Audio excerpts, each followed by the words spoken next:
So before I start off with this one, I'm just gonna let you know that this is one of the topics. It's about biology and how we integrate the latest technology all together. So don't be surprised if whatever you have already talked about is gonna come over. It's definitely gonna be over. And like a little bit of I'd say about this is that it's a concept that is rapidly shaping the world, and it's a topic that sits at the intersection several exciting fields like AI, blockchain, and of course biology. So the core idea is how the fusion of these domains is leading to a future of radical transparency and intelligence. So to begin, let's define what we mean by biodigital convergence. It's a fusion, like as mentioned, of biological and digital systems, not just their interaction, but like a true integration. So today it will be like just a highlight of key examples that I mentioned here, and a little bit about their applications. So first off, definitely when we talk about biology, it's the first thing that comes to my mind is healthcare. And the technology that we're going to be utilizing here is, of course, AI. So, but this time, like AI is, instead of like analyzing different studies or it's or like different technologies, it will be analyzing genetic data, or like let's say like when you research any cell, any particularly how it reacts to different chemical compositions, etc. So that's what AI would be used in. And many pharmaceutical industries like Minaris, I know that the place I worked, are currently utilizing AI in this sector. Um, Coming forward is I wanted to introduce microbiology as well, but to be honest, when it comes to like biological concept, it's also an old concept right now. So, but at the same time, there's another trend which is nanotechnology, which was mentioned like just by guys before me. So, of course, um, and the reason I brought it up here is like they are like being used right now for like immutable audit trails. And like when I say audit, it's not just about the numbers, it's about the cells and individual behavior as well. And that's why it's highly used in pharmaceutical sectors. And even though there's like a lot of debates going on, but like there are few companies that are utilizing it, utilizing audit trials and with like supply chain integrity. um, but that too like under limitations, and we'll get to know why it's under limitations. And lastly, when we say nanotechnology, of course what's coming forward is like Jesse's group presented earlier, it was about the xenobots. So because nanotechnology is already like working at a smaller level, like very smaller level, and xenobots are as well, because they have been like shown to be working around with living cells. So now when we come to audit and monitoring in a biodigital world, so like traditional auditing methods are like evolving as well. And the integration of new technologies allows what known as continuous auditing. See, we like talked about it like a couple classes ago, and continuous monitoring as well. So this is moving the process from a periodic check to a real-time oversight. And we see this in an application like using drones. And like when I say drones, not the flying drones like that Russell's group presented, but it's more likely on the very microbiological level. Um, and so, and like AI for like real-time compliance, check in large-scale environments like farms or factories. And an interesting fact about nanotechnology here is it's already being explored to like create edible sensors that could be like integrated into pharmaceuticals, or like these days like it's being used into the food industry as well. So allowing for internal real-time audit trails, like I mentioned earlier. And if you see like around the applications, so first off we go with the real-time compliance, so like drones and sensors. And again, these are like on a microbiological level, not the ones, even though like I mentioned about the ecosystem, but it's about more likely human-based environment and what's going inside the body rather than outside in the open environment. That's why I say it's also like it can include like a large-scale ecosystem monitoring as well, but that's not our focus when we talk about biodigital. And next thing I will is internal audit trail and nanotechnology, which I explained earlier. And another thing that that came up to my interest, and this is where like the big four firms are also involved, is XBRL, so Extensible Business Reporting Language, which also we discussed 2 weeks ago in this class. Um, but over here, like it's being utilized for like for standardizing like various data, including like genetic data as audit standards evolve to accommodate new information types. And Deloitte, as a matter of fact, is like a really active in this sector here. And one of the references I have it attached later on. It's like you guys be able to check it out about how they've been working with these technologies. And last one is like the analysis, which is like not really innovation, I would say. It's just like a process mining, like just like any other, for example, let's say cryptocurrency, like you dig more, you find more, and like you analyze more. So the more information you get, the more, and it's not like just any information. It's got to be like reliable, of course, because we're not just talking about numbers. It's also the drug and other insights like whatever methodologies and technologies that we're using. So new thing that I would like to introduce is smart contracts and blockchain traceability. And a big part of explanation was already done by like Ron's group, I'd say. And but I'd say like these are essential tools for maintaining data integrity in a biodigital world. And this technology proves a secure, decentralized ledger for tracking everything from biological data to pharmaceutical supply chains. A smart contract is like a self-executing agreement with terms written directly into the code. And this created a system of programmable trust where the contract automatically enforces the terms without the need for a third party. And one thing that like caught my attention is like the first smart contract was actually a concept proposed by a cryptographer named Nick Szabo back in 1994. Like, and this was like before even like the cryptocurrencies were like trending in the market. So and and like I said, like I created like a small little table here, like just to show like how what area or like what can be affecting the development. So like just to summarize it all, like blockchain could be blockchain, and that data integrity is like a basic foundation of this thing, which like provides like a tamper-proof ledger and tracks the products and data as well. And this, I say it's foundation because it's very vital and it's very sensitive information as well.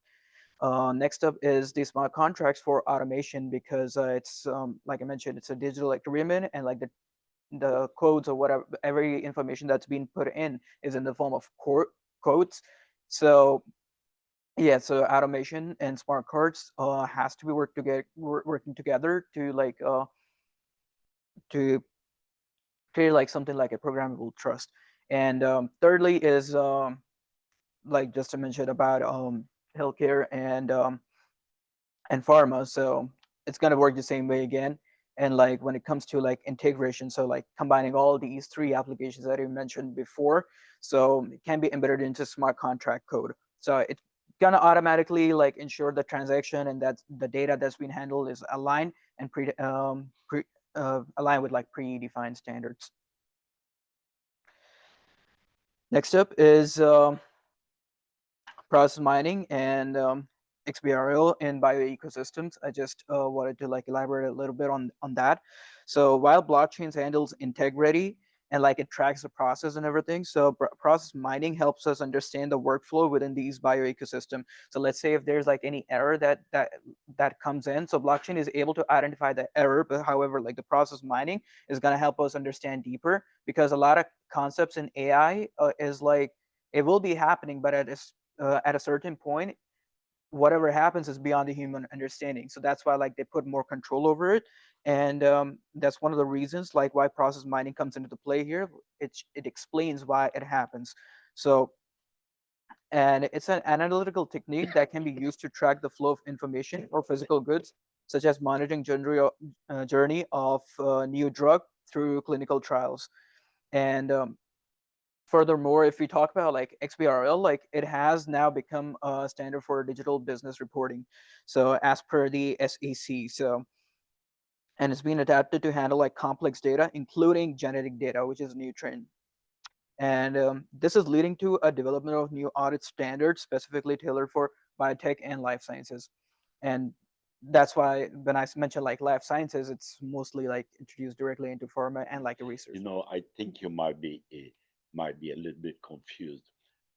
There is a generic language called XML, Mhm. expansible business expansible markup language, Mhm. and out of that there are 300 or 400 derivative languages. Mhm. XBRL is one of them. Right. Probably, I don't know, maybe you're right. Probably the genetic one and the biotech one is Mhm. other XML derivatives, Yeah. not direct XBRL. No, it's not direct. Huh? It's not direct. I'm not right. No, no, no. Like you're right as well, Oh, but I'm no, no, I'm curious actually. no, no, no. It's basically like they have divided into like many sectors, like each one working for a different industry. Yeah, So yeah, yeah. manufacturing different, audits different. When I looked at it last Right. 10 years ago, Mhm. there were about 300 XML extensions.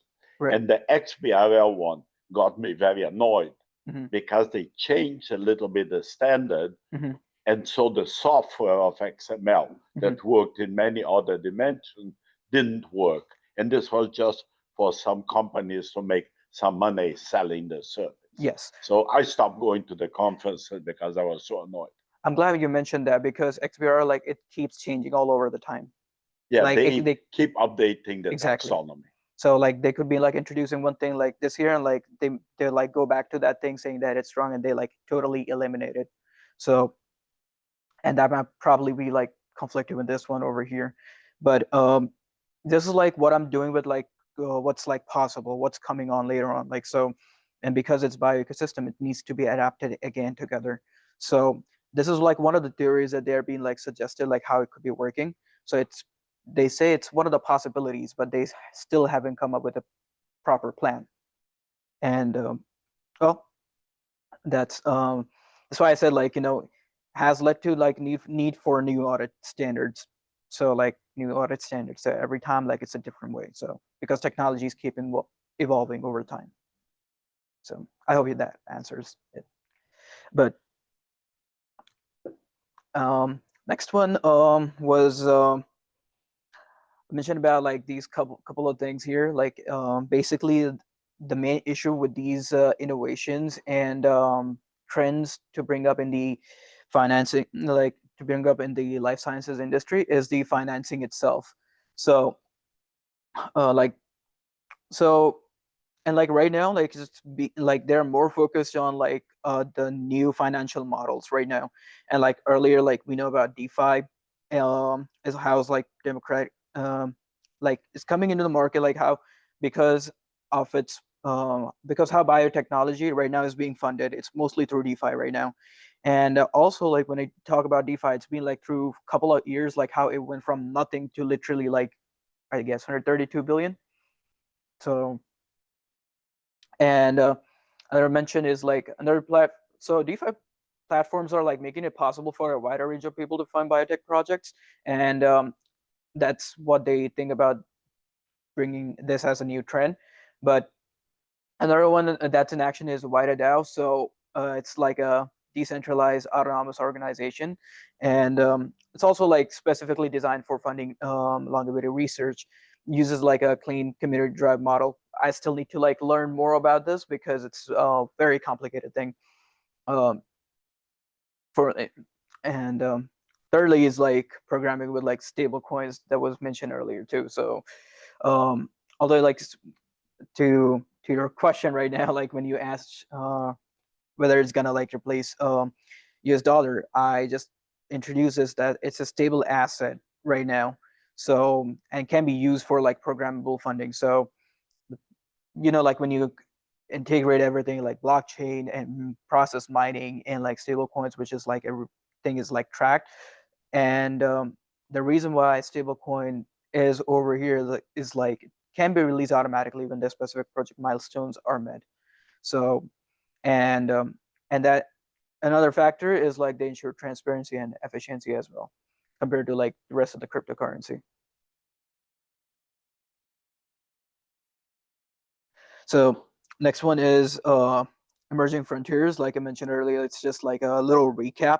So these are like some of the cutting edges technologies that are driving the bio-digital convergence. And like earlier we know, like xenobots are not just theoretical; they're a real-world example of programmable biological machines, representing a major step in fusion of digital design and living system. Meanwhile, drones are evolving from like a simple aerial cameras to sophisticated monitoring platforms for environmental observation. And finally, with nanotech, it's like a key frontier with potential applications ranging from internal audit trails to targeted delivery system within biological context. And next up, we come up with the challenges and ethical questions. So while the promise is great, we must also consider the challenges. The deep integration of biological and digital data creates new data privacy and surveillance risk that we never faced before. So the creation of programmable life like xenobots also like raises profound ethical questions about our control over the living system.